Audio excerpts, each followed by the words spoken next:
Hi friends ஒரு வழியாக வந்து பார்த்தீங்கன்னா அம்மா ஹாஸ்பிட்டல் வந்து டிஸ்சார்ஜ் பண்ணி வீட்டுக்கு கூட்டிட்டு வந்தாச்சு. போயிட்டு இருக்கோம். ஆந்து வேலை வந்து பார்த்தீங்கன்னா 1 வாரம் ஆகுது ஃப்ரெண்ட்ஸ், கிட்டத்தட்ட 1 வாரத்துக்கு மேலே ஆகுது. ஞாயிற்றுக்கிழமை உடம்பு சரியில்லாத ஆச்சு. அதுக்கப்புறம் வந்து பார்த்தீங்கன்னா ஞாயிற்றுக்கிழமை ஊர்லேருந்து கூட்டிட்டு வந்தேன். அதுக்கப்புறம் திங்கக்கிழமை மறுபடியும் போயிட்டு எமர்ஜென்சி வார்டில் பார்த்துட்டு ஐசியூவில் வச்சுருந்தாங்க. அதுக்கப்புறம் வந்து பார்த்தீங்கன்னா இன்னைக்கு திங்கக்கிழமையே வந்துடுச்சு. 8 நாள் 9 நாள் உடம்பு சரியில்லாத ஹாஸ்பிட்டல் இருந்துட்டு இப்போதான் வராங்க அம்மா. ஸோ இப்போதான் வீட்டுக்கு கூட்டிட்டு போயிட்டு இருக்கேன். வீட்டில் போய் பேசலாம் ஃப்ரெண்ட்ஸ், எப்படி இருக்காங்க என்னென்னலாம் பண்ணாங்கன்னு சொல்லிட்டு சொல்கிறேன்.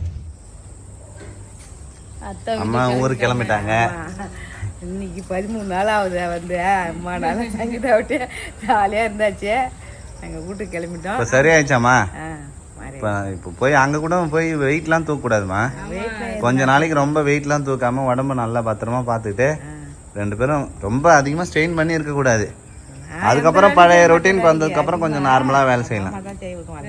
நீங்களும் உடம்பு பார்த்துங்க மாமா. 2 பேரும் வச்சுக்கின்னு மாமா பார்த்துப்பாரு. எனக்கு உடம்பு கொஞ்சம் சௌரியமா ஆயிடுது, நல்லா ஆயிடுது. நல்லா இருந்தது தான். நீங்க போய் ரெஸ்ட் எடுங்க, ரொம்ப இது பண்ணீங்க. சரிம்மா, அம்மா சொல்லு அப்படிலாம் சொல்லிட்டு வந்துட்டாமா. சரிம்மா. சரிம்மா. பாப்பா பாக்க இல்ல, பாப்பாட்ட அழுவும். பாப்பா வரணும். ஆமா, பாயா போவாத சொல்லிட்டு இருக்கீங்க பாப்பாட்ட. பாய். சரிம்மா, பாய்மா. எனக்கு உடம்பு சரியில்லை. இப்போ வந்து சங்கீதாக்கு உடம்பு சரியில்லையா? ஹாஸ்பிட்டல்ல இருந்துன்னா ரொம்ப டயர்டா இருக்கு. நம்ம அங்க போய் வந்தது சரியா தூக்கம் இல்லையா. எனக்கு இன்ஃபெக்ஷன் ஆயிடுச்சானு தெரியல. ஜுரம் அடிக்குது, ஒரு மாதிரி தலை வலிக்குது, ஜுரம் அடிக்குது. பாப்பாக்குமே வந்து பாத்தீங்கன்னா கோல்டு ஆயிடுச்சு ஃப்ரெண்ட்ஸ். பாப்பாக்குமே ஜுரம் அடிக்குது. பேபிக்குமே வந்து எல்லாருக்குமே வந்து சளி பிடிச்சிருக்கு ஃப்ரெண்ட்ஸ். ஃபேமிலிக்கே உடம்பு சரியில்லாத ஆயிடுச்சுப்பா. இது மாதிரி எப்பயுமே நான் வந்து பார்த்தேன்னா இது பண்ணதே கிடையாது. இப்போதான் ஃபர்ஸ்ட் டைம் மாற்றி ஹாஸ்பிட்டலு மாத்திரை மருந்து கைமாவே இருக்கு. அம்மா வந்துட்டாங்க ஃப்ரெண்ட்ஸ். அம்மா இப்போமா ஃப்ரெண்ட்ஸ் 1 வாரம் கழிச்சு அம்மா வந்து பார்த்தீங்கன்னா வீட்டுக்கு கூட்டின்னு வந்தாச்சு. நைட்டு வந்து ஃபுல்லாக சாப்பிட்டு டேப்லெட்லாம் போட்டு படுத்து தூங்கிட்டேன் ஃப்ரெண்ட்ஸ். ஏன்னா என்னால் பேசவே முடியல. எனக்குமே வந்து பார்த்தீங்கன்னா ஃபீவரு தலைவலின்னு சொல்லிட்டு அப்படியே ரொம்ப டயர்டாக இருந்தது. 1 வாரமாக நான் வந்து லஞ்சு கேன்டீனில் தான் சாப்பிட்டுட்டு இருந்தேன்னா வலி வேற ஹாஸ்பிட்டல் கேன்டீனில் தான் சாப்பிட்டோம். ஆமாம். ஸோ இப்போ வந்து பார்த்தீங்கன்னா நான் டேப்லெட் சாப்பிட்டதில் எனக்கு பரவாயில்லையா இருக்குது. அம்மாவுமே வந்து எப்படி இருக்குன்னு சொல்லிட்டு நிறைய பேர் கேட்டிருந்தீங்க. என்னால் ரிப்ளை பண்ண முடியல. ஃபோனே நான் வந்து பார்க்கல, கமெண்ட்ஸ் பார்க்கல, வீடியோ வந்து பார்த்தீங்கன்னா போடவே இல்லை. நடுவில் ஹாஸ்பிட்டல்லேருந்தே தான் ஒரு வீடியோ போட்டேன். ஒரு ஓரமாக ஒதுக்கு போடுவோம் வந்து நின்று அங்கேயே பேசி அப்படியே வீடியோ வந்து போட்டோம். ஏன்னா 2 பேருமே வந்து ஒன்றாவே இல்லை.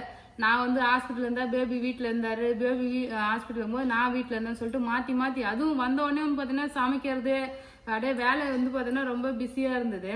ரொம்ப டல்லாவும் இருந்தோம். அதனால வீடியோ எதுவுமே போட முடியல. பட் அம்மா வந்து பாத்தீங்கன்னா இன்னைக்கு வீட்டுக்கு கூட்டு வந்தாச்சு ஃப்ரெண்ட்ஸ். இப்போ ஓரளவுக்கு பரவாயில்ல ஃப்ரெண்ட்ஸ். ஆமா அத்தா, நீங்க சொல்லுங்க அத்தா, இப்போ பரவாயில்லையா உடம்பு? இப்போ பரவாயில்ல. முன்னாடி இருந்ததுக்கு சுத்தமா பேசவே முடியல. என்னதான் நடந்துன்னு எனக்கே தெரியுது. அவங்களுக்கு சுத்தமா ஞாபகமே இல்ல சங்கீதா. டீ குடிச்சது, மாத்திரை சாப்பிட்டது எதுவுமே ஞாபகம் இல்லை எனக்கு. அவங்களுக்கு இங்கே ரொம்ப உடம்பு சரியில்லாத ஆயிடுச்சு. அதுக்கப்புறம் தான் நாங்கள் ஹாஸ்பிட்டல் கூட்டு போன உடனே நான் என்ன நினைச்சேன், மறுநாள் கூட்டு போகலாம், சிடி ஸ்கேன் தான் எடுக்க சொல்லியிருக்காங்க. உங்களுக்கு ஒன்றும் ஃபர்ஸ்ட் நாள் வந்து ஞாயிற்றுக்கிழமை வந்து உங்களுக்கு உடம்பு சரியில்லாத ஆச்சு ஃப்ரெண்ட்ஸ். நான் அங்கே வந்து விழுப்புரத்துல இருந்து கூட்டின்னு வந்தேன். எங்க அக்கா அங்கே பார்த்தாங்க எமர்ஜென்சில. ஆமா, விழுப்புரத்துல இருந்து கூட்டின்னு வந்து இங்கே எமர்ஜென்சில போய் பார்த்தா அவங்க ட்ரீட்மெண்ட்லாம் கொடுத்துட்டு அவங்க வந்து வீட்டுக்கு போங்க, நீங்க புதன்கிழமை வந்து பாருங்கன்னு சொல்லிட்டாங்க. திங்கக்கிழமை போனதுக்கு புதன்கிழமை தான் வர சொன்னாங்க. சரி அம்மா நல்லா தான் இருக்கிறாங்கன்னு சொல்லிட்டு நான் வீட்டுக்கு கூட்டின்னு வந்துட்டேன். வீட்டுக்கு வந்த பிறகு பார்த்தா நைட்டு குளிர் ஜுரம் தூக்கி போடுது. இப்படி கையெல்லாம் அப்படியே உதற ஆரம்பிச்சிச்சு. நான் 4 பெட்ஷீட்டை போட்டு போத்தி கையை காலெல்லாம் தேய்ச்சி இன்னொன்னு தைலம் போட்டு சுடு தண்ணி உடனே வச்சு சுடு தண்ணி குடிக்க வச்சேன். டீ போட்டு அது வகுத்தாலையும் போகுது வேற, வாமிட் வேற. அப்போ வாமிட் எடுத்தாங்க ஃப்ரெண்ட்ஸ். சரி கொஞ்சம் அப்புறம் வந்து பார்த்தீங்கன்னா மாத்திரை போட்டோடனே உடம்புலாம் வேர்த்து சரியா போயிடுச்சு. அம்மாவுக்கு வந்து சரியாயிடுச்சுன்னு நினச்சின்னு நான் வந்து பார்த்தீங்கன்னா ஹாஸ்பிட்டல் கூட்டும் போகல. ஏன்னா ஸ்கேன் மட்டும் தானே எடுக்கணும், பொறுமையாக எடுத்துக்கலாம்னு சொல்லிட்டு செவ்வாய்க்கிழமைன்னு நினைக்கிறேன். திங்கக்கிழமை வந்து பார்த்தீங்கன்னா அப்படியே விட்டுட்டேன். அப்படியே காலையில கஞ்சிலாம் குடிச்சாங்க. மதியம் ஆகாதான் வந்து பார்த்தீங்கன்னா அவங்களுக்கு மறுபடியும் இதெல்லாம் வந்து பார்த்தீங்கன்னா வாமிட் பண்ணிட்டாங்க. அப்போதான் லூஸ் மோஷனும் ஸ்டார்ட் ஆகிட்டு இருக்குது. அவங்க கூட்டின்னு வந்து உட்கார வச்சாங்க. லைட்டாக டிவி பார்த்துக்கிட்டே வந்து பார்த்தீங்கன்னா உட்காந்துருப்பான், பிறக்கா பேசிட்டு சரியா போய்டுன்னு சொல்லிட்டு டிவி பார்க்கறதுக்காக கூட்டின்னு வந்தேன்னா இங்கே உட்காரவே முடியல. அவங்க மைண்ட் அப்படியே சோர்ந்து கீழே வந்தாங்க. இதுக்கப்புறம் வந்து பார்த்தோன்னா இங்கே வச்சிருந்தா சரியாவது, நம்ம ஹாஸ்பிட்டல் கூட்டும் போகலான்னு சொல்லிட்டு நாங்கள் ஹாஸ்பிட்டல் கூட்டும் போனோம் ஃப்ரெண்ட்ஸ். அதுக்கப்புறம் ஐசியூவில் சேர்த்து 1 வாரம் வச்சுருந்தாங்க ஃப்ரெண்ட்ஸ். இன்ஃபெக்ஷன்லாம் அப்புறம் வந்து பிபி ரொம்ப லோ ஆனதால ஊசி போட்டு பிபி வந்து இன்க்ரீஸ் பண்ணி வச்சிருந்தாங்க. அதுக்கப்புறம் வந்து பார்த்தீங்கன்னா கொஞ்சம் கொஞ்சமாக பிபி கண்ட்ரோல் பண்ணி இன்ஃபெக்ஷன்லாம் குறைஞ்சிருச்சு. ட்ரிப்ஸ் ஏத்திட்டே இருந்தாங்க. ஆமா, ஒரு நாளைக்கு 10 குளுக்கோஸ் ஏறிட்டே இருக்கு. ஃபர்ஸ்ட் இங்க ஒண்ணு போட்டாங்க, இங்க வீங்கி போச்சு. அப்புறம் இங்க மாத்தினாங்க, இங்க வீங்கி போச்சு. அப்புறம் இந்த கையில போட்டாங்க, எல்லா பக்கம் போட போட வீங்கி போச்சு. அந்த அந்த இதுல வர அம்மா ஒரு 2 நாள் ஹாஸ்பிட்டல் இருந்தாங்க. ஃபேஸ்லாம் வந்து பார்த்தோன்னா ரொம்ப வீக்கமாயிடுச்சு. இங்கெல்லாம் அந்த புண்ணு கொப்பளம் வாயில புண்ணாயிடுச்சு. ஆமா, அப்போ பார்க்கவே என்னடா இதுன்னு சொல்லிட்டு அப்பதான் பயமா இருந்ததே. பார்க்க ஃபேஸ்லாம் ரொம்ப அப்படியே ரொம்ப டல் ஆயிட்டாங்க. சாப்பிடவே முடியல. அங்கேயுமே ஒரு 4 நாள் கஞ்சி தான் சாப்பிட்டுருந்தாங்க. கையில ஏத்த முடியலன்ட்டு அப்புறம் கால்ல ஏத்திட்டாங்க. இது இன்னும் வீக்கம் குறையவே இல்லை. கால் நல்லா பயங்கரமா வீங்கிடுச்சு. வீக்கத்துக்கு மருந்து கொடுத்துருக்காங்க. வீக்கத்துக்கு மருந்து கொடுத்தாங்க. அப்புறம் இந்த புண்ணுக்கு அதுக்குமே ஆயில்மெண்ட் கொடுத்தாங்க. ஸோ இப்போ பரவாயில்ல ஃப்ரெண்ட்ஸ்.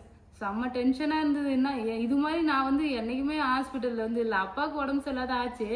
ஆனா ஃபுல்லாவே நான் பாத்துட்டேன். போய் பார்த்தேன். நான் பாப்பா பார்த்துன்னு வீட்டுல தான் இருந்தேன். இது லேடிஸ்ன்றதுனால கூட அட்டெண்டர் ஒரு ஆள் லேடிஸ் தானே இருக்கணும். ஏன்னா அப்பா ரெஸ்ட் ரூம் கூட்டும் போய் வர்றது, ட்ரெஸ் சேஞ்ச் பண்றதுக்கு அதுக்கெல்லாம் லேடிஸ் தான் கேட்டாங்க. சிடி ஸ்கேன் கூட்டும் போறதுக்கு எல்லாமே வந்து பார்த்தீங்கன்னா நான் தான் இருந்த கூட பகல்ல ஃபுல்லா. நைட்ல அது முன்னாடி ஐசியூல வந்து பார்த்தீங்கன்னா கூட ஒரு ஆள் இருக்கணும்னு தேவை கிடையாது. அவங்களே பார்த்துப்பேன், நானே பார்த்துக்குவேன். லட்சுமி நாராயணன் ஹாஸ்பிட்டல்ல தான் நான் வந்து பார்த்தீங்கன்னா பார்த்துட்டு இருந்தேன்.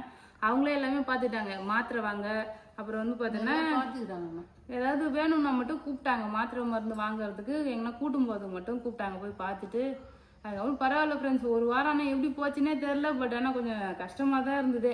பார்த்துட்டு நல்லபடியாக வீட்டுக்கு கூட்டின்னு வந்தாச்சு சரி பண்ணி. ஆமாம், இப்போ இதுக்கப்புறம் வந்து சுகரு பிபி நல்லா கரெக்டாக பார்த்துக்கணும். பிபி வந்து அம்மாவுக்கு எப்பயுமே நார்மலாக தான் இருக்கும். இப்போ உடம்பு இன்ஃபெக்ஷன் அதிகமானது தான் பிபி குறைஞ்சது. சுகர் வந்து அம்மாவுக்கு எப்பயுமே அதிகமாக தான் ஃப்ரெண்ட்ஸ் இருக்குது. 400 500 அது மாதிரி தான் வச்சுருந்தாங்க. 400 இருந்தது, 300 இருக்கும். இப்போ வந்து நான் போகும்போது 400 இருந்தது பிபி. இப்போ வந்து 280 230 அது மாதிரி வந்து பார்த்தீங்கன்னா இருக்குது சுகரு. சுகருக்கு வந்து இன்சுலின் ஊசி கொடுத்துருக்காங்க. அது வந்து பார்த்தோன்னா டெய்லியும் போகணும். ஒரு வாரத்துக்கு வந்து ஊசி மருந்து மாத்திரை எல்லாம் கொடுத்துருக்காங்க.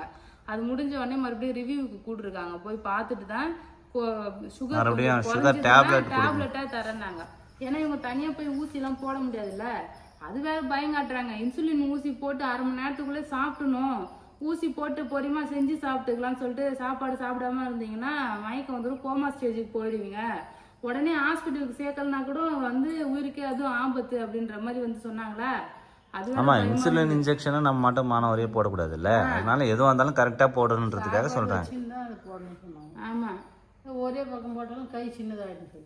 ஒரே பக்கம் போட்டாலும் தோல்லாம் சுருங்கி கை சின்னதாயிடும். போட்ட இடத்தே போடக்கூடாது, 2 பக்கம் மாத்தி மாத்தி போடணும். தொடையில போடலாம், வயிற்று சுத்தி போடலாம், தொப்புளை சுத்தி கிளாக் வைஸ் டைரக்ஷன்ல நீங்க அப்படியே போடுங்க அப்படின்னு சொல்லிட்டு சொன்னாங்க. அதான் பார்த்துக்கணும். இதுக்கப்புறம் வந்து கொஞ்சம் சாப்பாடுலாம் கண்ட்ரோலாக பண்ணி கொஞ்சம் வந்து இந்த டயட் ஃபுட்டுலாம் கொடுத்து சுகரை வந்து குறைக்க பார்க்கணும். அம்மாலாம் சுகர் வந்து சும்மா நினச்சிட்டாங்க. சுகர்லாம் அப்பப்போ ஹாஸ்பிட்டல் போய் செக் பண்ணி பார்த்து நம்ம வந்து பார்க்கணும். சுகர் பிபி வந்து கரெக்டாக மெயின்டைன் பண்ணணும். சரிங்களா, இப்போ கொஞ்சம் பரவாயில்ல. இப்போ வந்து பார்த்தீங்கன்னா தாத்தாலாம் வந்துருக்காரு அம்மாவை பார்க்கறதுக்கு. தாத்தா டெய்லியும் வந்து பார்த்தோன்னா காலைல ஃபோன் அடிப்பாரு, மதியம் ஃபோன் அடிப்பாரு, நைட்டு 3 வேளை ஃபோன் அடிச்சுட்டு இருந்தாரு. அம்மா எப்படிமா இருக்காங்க, சாப்பிட்டாங்களாம்மா, என்னம்மா பண்றாருன்னு. வீட்டுக்கு கூட்டின்னு வந்த உடனே வந்து பார்த்தோன்னா தாத்தா பார்க்க வந்துட்டாரு. ஹாஸ்பிட்டலுக்கே வரேன்னு சொன்னாரு. நான் தான் வேணாம் இன்ஃபெக்ஷன் ஆயிருந்தேன். ஆயாவுமே வந்து பார்த்தோன்னா வந்து பார்க்குறேன், நான் வரட்டாமான்னு கேட்டுன்னு இருந்தாங்க. எங்கள் ஆயா வந்து பார்த்தீங்கன்னா எங்கள் வீட்டுக்கு போயிட்டாங்க, அப்பாவுக்கிட்ட போயிட்டாங்க. ஏன்னா அப்பா மட்டும் தனியாக இருக்காரு, மாடு இருக்கு. அவர் வந்து பார்த்தோன்னா ரொம்ப வசனப்படுவாருன்னு அங்கே பார்க்க போயிட்டாங்க. தம்பி தானே அவங்களுக்கு. அவங்க அங்கே போயிட்டாங்க. நான் அம்மா பார்த்துக்கிறேன், நீ அங்கே போ ஏன்னு சொன்னோடனே அவங்க போய் அவங்களுமே திங்கக்கிழமை தான் வந்தாங்க. 1 வாரம் அவங்க அப்பா கூட இருந்தாங்க. மாடு வந்து பார்த்தோன்னா விற்க சொல்லிட்டேன் ஃப்ரெண்ட்ஸ். 2 மாடு வந்து பார்த்தோன்னா அப்பா வித்துட்டாரு. இன்னும் 2 கண்ணுக்குட்டி மட்டும்தான் இருக்கு. அதுவுமே வந்து பார்த்தோன்னா விற்க சொல்லிட்டு தான் இருக்கேன். ஏன்னா அந்த மாடுனால தான் இவங்களுக்கு உடம்பு சரியில்லாத ஆகுறதே.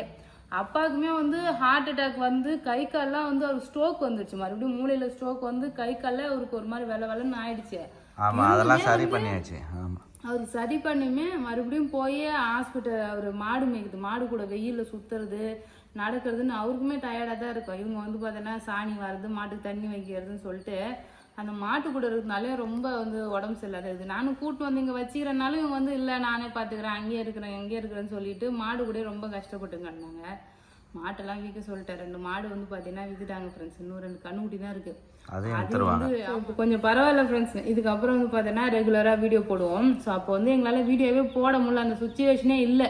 எல்லாருமே பார்க்கறதுக்குலாம் வந்துருந்தாங்க. ஏன்னா இப்போ நிறைய பேர் எப்படின்னா வீடியோல இருக்கிறது தான் நினைச்சுட்டு இருக்காங்க, யாருமே பார்க்க வரலன்ற மாதிரி. பார்க்கறதுக்கு அம்மாவை பார்க்க எல்லாருமே வந்தாங்க. ராதா சித்தி, ருக்குமணி சித்தி, அப்புறம் வந்து பார்த்தோன்னா சரண்யா வந்திருந்தாங்க, எங்க அக்கா வந்தாங்க, சித்ரா அக்கா, எங்க அண்ணன் அண்ணி, அதுக்கப்புறம் வந்து பார்த்தோன்னா எங்க ஹாஸ்பிட்டல்ல இருக்கும்போது எல்லாரும் பார்க்க வந்துட்டு ஆறுதல் சொல்லிட்டு போனாங்க. பார்த்துட்டு எல்லாருமே எனக்கு வந்து ஆறுதல் சொல்லிட்டு போனாங்க. அப்பெல்லாம் வந்து பார்த்தோன்னா அழுதுட்டாரு. எல்லாரும் வந்து வந்து எல்லாரும் அழுகுறாங்க. நான் வந்து அழுவாம தான் சுத்தின்னு இருந்தேன் நான்.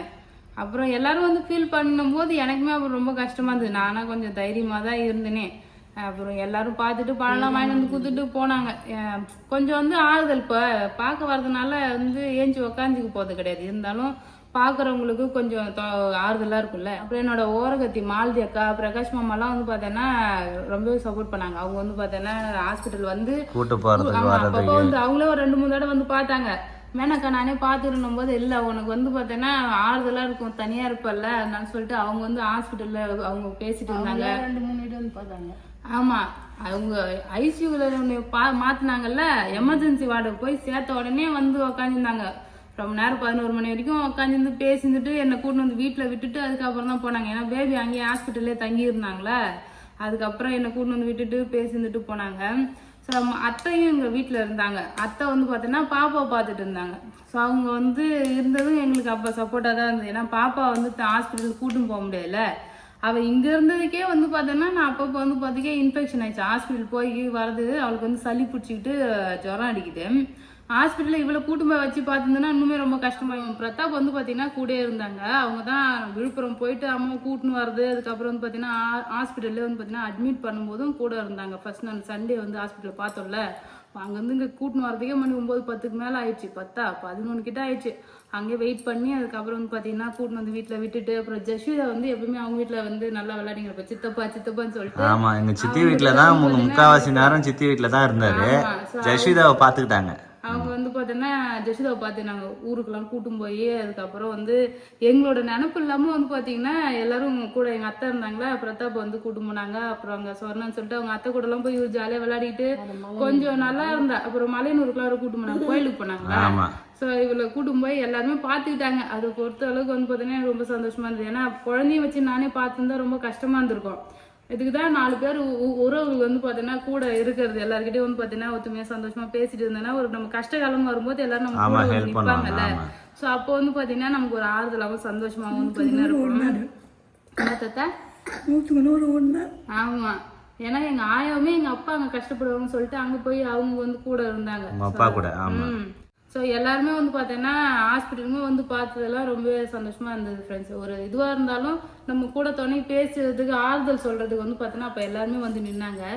ஸோ ரொம்ப ஹாப்பியாக இருந்தது. அப்புறம் நீங்களுமே வந்து பார்த்தீங்கன்னா கமெண்ட்ஸில் நிறைய பேர் ஒன்றும் ஆகாது, பயப்படாதீங்க, சரியாயிடும், சீக்கிரமாக வந்து சரியாயிடுவாங்க, நானும் ப்ரே பண்ணிக்கிறேன்னு சொல்லிட்டு நீங்களுமே வந்து பார்த்தீங்கன்னா பாசிட்டிவாக கமெண்ட்ஸ்லாம் போட்டிருந்தீங்க. ரொம்ப சந்தோஷம் ஃப்ரெண்ட்ஸ். அம்மா வந்து பார்த்தீங்கன்னா இப்போ நல்லபடியாக வீட்டுக்கு வந்துட்டாங்க. எனக்கு இப்போ தான் சந்தோஷமாக இருக்குது. எப்படியாவது வந்து அந்த சுகரை மட்டும் கண்ட்ரோல் பண்ணி நம்ம உடம்பு வந்து பார்த்தீங்கன்னா பார்த்துக்கணும். இப்போ சமைக்க போகணும், சமைச்சிடலாமா?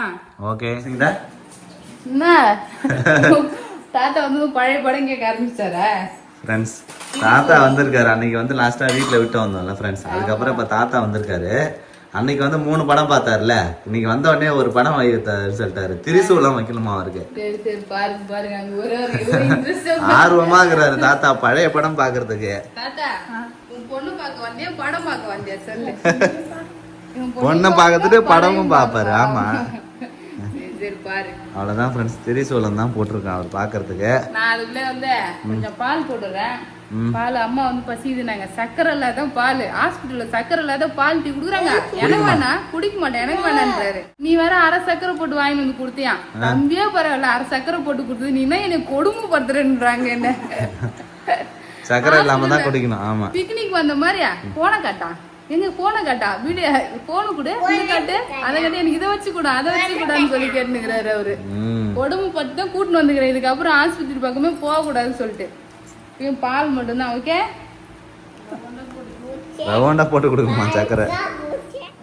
சிங்கா என்ன சமையல் இன்னைக்கா? இங்க பாரு, சம்பா கோதுமை ரவை கிச்சடி. சம்பா கோதுமை ரவையா? ஆமா எல்லாருக்குமே இதான் பண்ண போறேன். ம். ஏன்னா அம்மாவுக்கு தான் பார்த்தீங்கன்னா ஹாஸ்பிட்டல் இதான் செஞ்சு கொடுத்தாங்களே கேரட் பீன்ஸ் எல்லாம் போட்டு சுகர் பேஷண்ட்டுக்கு அதான் பண்ணாங்க. சம்பா கோதுமை ரவை கிச்சடி தான் ஃப்ரெண்ட்ஸ் நீ ஸ்பெஷல். கிச்சடி பண்ணிடலாம்.